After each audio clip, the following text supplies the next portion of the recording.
So, you want to know when the Forbidden List is coming out again?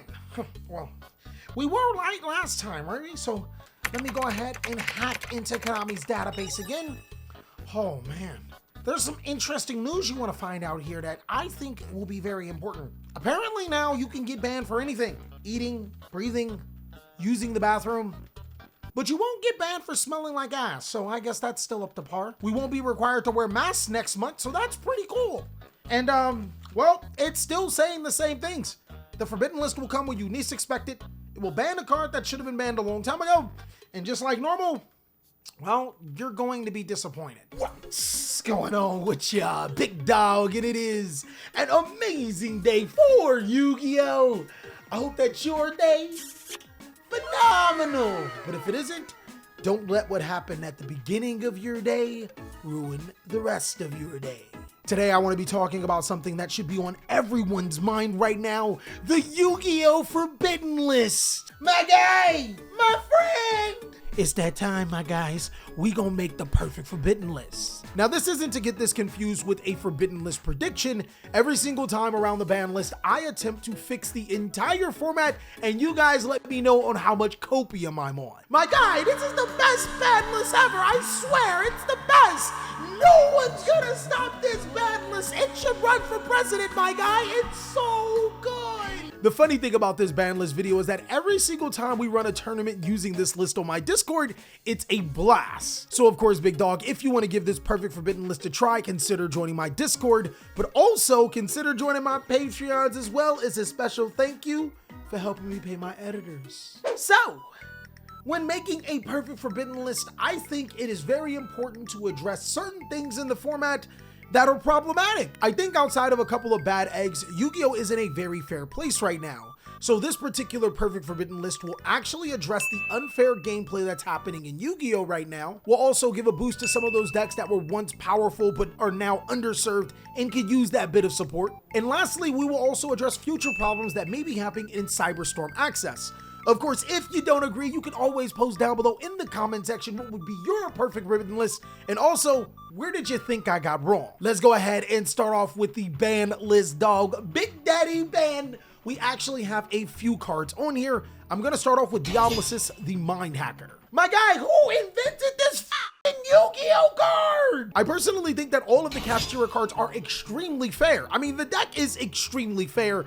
It's just Diablosis the Mind Hacker. With this card in the competitive Yu-Gi-Oh game, it not only enables the 5 zone lock, it also enables the 9 zone lock where you can't play Yu-Gi-Oh! Konami, you really dropped the ball on this one. Another thing that players have been doing with Mind Hacker, if they don't 9 or 5 zone lock you, is just literally deck you out because of its effect to be able to banish cards equal to the number of banished cards you have. My God! It wasn't supposed to work like this! I get it, Konami. The banish mechanic is underexplored right now, and you want to make cards to actually be able to explore that realm. But please, address really busted Yu-Gi-Oh cards that allow you to deck your opponent out before you get into that. Decking your opponent out or 9-0 locking them unless they have specific outs to be able to beat you is very unfair, and that's why I banned it, just like how I would also ban Branded Explosion. I don't even know who thought of this card. This card's stupid! When I first read Branded Explosion, I thought it was a really cool card to special summon monsters to your side of the field. Then I read that it said it can special summon monsters to your opponent's side of the field. My guy, when have Yu-Gi-Oh players ever wanted to give you something good? They're already thinking kaijus on your field! Summoning Ra's Disciple and even Ido the Supreme Being isn't that necessarily bad, but the Gimmick Puppet monster is really, really bad. The main reason is because once this card activates, it doesn't matter if you get rid of it or not, you still can't special summon. And the only way to be able to beat this is that you have to draw specific outs inside of your deck or pretty much just lose the entire game. That is definitely enough pause for banishment. Now we could also ban the Gimmick Puppet, but Expulsion is the one that gives your opponent cards. What makes you think they won't just make another card like Gimmick Puppet? Now this ban portion of the ban list might be just a little bit long because I am going to say a potential copium take. I think Cerulean of the Dark World should be banned. Now the reason why I would put Cerulean on this portion of the ban list isn't because it's an ultra powerful card. It's genuinely because Dark World takes way too long to make their turns. And this card makes sure that you can't even play your turn. Holy Have you played against Dark World? With Cerulean banned, the Dark World strategy can still play and make some incredible boards, but it also allows your opponent to play after 30 minutes of playing with yourself. Sheesh, I wonder if your girl does the same after the 5 seconds you spend with her. She spends 30 minutes playing Dark World. In the last ban, we've been pretty heavy-handed with bans this time around, but this one's actually for future support. I would 100% ban Super Heavy Samurai Soulbreaker because it's conducive to an FTK. Brothers in Christ, I never thought that I would say Super Heavy Samurai and ban list in the same sentence, but here we are. I've always been a proponent of getting rid of the card that is actually problematic. Super Heavy Samurai Soulbreaker is the card that actually inflicts burn damage. Just like moving into limited, I would also limit Blaze Phoenix Bombardment for the same reason why I banned the Super Heavy Samurai Soulbreaker. In essence, what I'm saying is that Super Heavy Samurai has more than one way to FTK you. I mean, who would have known? A Pendulum deck? FTK? Nah, this gotta be the first time it's happened, right? At this point in time, with how many instances we have to ban a particular card because of the Pendulum mechanic, I think it's perfectly fine for Pendulum to say it's a mistake. I mean, I've been saying my son was a mistake for the longest. I mean, what? Now, I heard a lot of you guys' comments, and while some of you guys want the world to burn with your ban list, a lot of you guys make sense when you say you don't like long-term lingering stun cards in floodgates. I think Dimensional Barrier to 1 is a step in the right direction. Konami has actually did a fairly good job with building decks like Sword Soul, Despia, Castor, and Tearlament.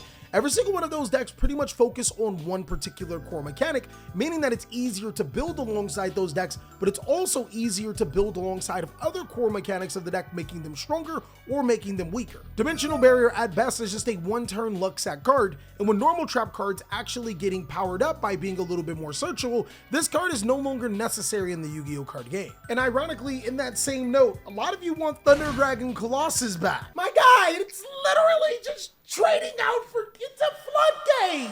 I can kind of agree with this though, and this may be copium, but Thunder Dragon Colossus is actually close to a monster like Thunder King Ryo rather than Dimensional Barrier or floodgates like Rivalry, There Can Be Only One, and Gozen Match. Reason being is because it is a lot easier to interact with monster cards on the field than it is spell and trap cards, so I think Thunder Dragon Colossus to 1 would actually not be a bad idea, especially seeing that there's a lot of deck manipulation with runic cards banishing off the top and Kashtira still banishing from the deck face down, making cards like Nemesis Corridor and all those crazy combos a lot less consistent. Essentially, Thunder Dragon Colossus may be a boost to Thunder Dragons and nothing else. But that's pretty much all that I have for limited. Semi-limited is actually going to be a blast. I would have to say cards like Sky Striker Mobilize Engage and Orcus Harbor Horror can safely come to 2, and I don't think it'd be much of a problem. I hate to use this argument, but we've seen it on Master Duel. We've seen it in the OCG. These cards are not as problematic as you would think. Sky Striker Mobilize Engage was originally hit because it was too splashable in so many decks in the game. The game isn't exactly what it used to be, and while the card is still fairly powerful, it's not as powerful in a Sky Striker deck as it would be in others. And Orcus Harbor was hit for pretty much the exact same reasons. It's way too splashable. My guy, what are we in, 2019? Fun fact, the top decks in Yu-Gi-Oh aren't even dark and would not love being locked into dark monsters for the duration of the turn, all to make an Orcus monster that a little bit power creeped. On top of that, do you guys remember with the runic cards and the Kashtira cards banishing cards off the top of your deck, making this a lot less consistent? I'm not sure if it's gonna be the exact same payoff as last time. I've always been in favor of helping out those 2019 Yu-Gi-Oh decks. We've already helped out Orcus, Sky Striker, and Thunder Dragon, but we still have a little bit more left on the semi-limited before we jump to the unlimited. I would have to say easily moving back to addressing those floodgate Yu-Gi-Oh cards. Gozen Match, Rivalry of the Warlords, and There Can Be Only One will all be semi-limited in this Perfect Forbidden list. By themselves, I don't think that any of these cards are problematic, but when you combine them in decks like Eldritch, Runic, and Labyrinth, it becomes a really big problem of slapping multiple floodgates on the side of the field to prevent your opponent from just playing Yu-Gi-Oh! And I think that we all can agree that floodgates are healthy when there are workarounds to them, and as long as you can't combine multiple floodgates to create uninteractive Yu-Gi-Oh!, then we're all good. I still want to find out whoever thought of playing all 3 inside of their deck. I just want to meet you, you know, simple talk. Don't worry about it, it's just a simple talk, my friend. It ain't nothing that's gonna happen, maybe. Now moving on to Unlimited, and I've seen this time after time again, that Konami will limit a card that says once per duel on its card text. Once per duel. It's like that that actually means something. Like, you can only use it once per duel. With that being said, there's no debate here. Glow Bulb can either be banned or it can be at 3, and in this particular Perfect Forbidden list, it's at 3. Glow Bulb was originally banned because of Christian Hockley Fabrics, and with that card being banned, this card can 100% come off the list. Solomon Great Gazelle seems like a card that has overstayed its welcome on the Forbidden list. It's like finding out that guy that did 30 years for weed. God damn, that's a lot of time for weed. My guy, you moving weight? You moving real weight? The Dare Tiger was right. One weed can change your life. Before the Forbidden list actually unbanned Spellbook of Judgment, we've been saying that the card could come off the list and wouldn't change a thing, and that's exactly what we have on this particular list. It can completely come off. And the last cards are just slight work, guys. There's not really much else. Dino Wrestler, Pinkertops, and Miscellaneous Ceres. This will actually be good for future support.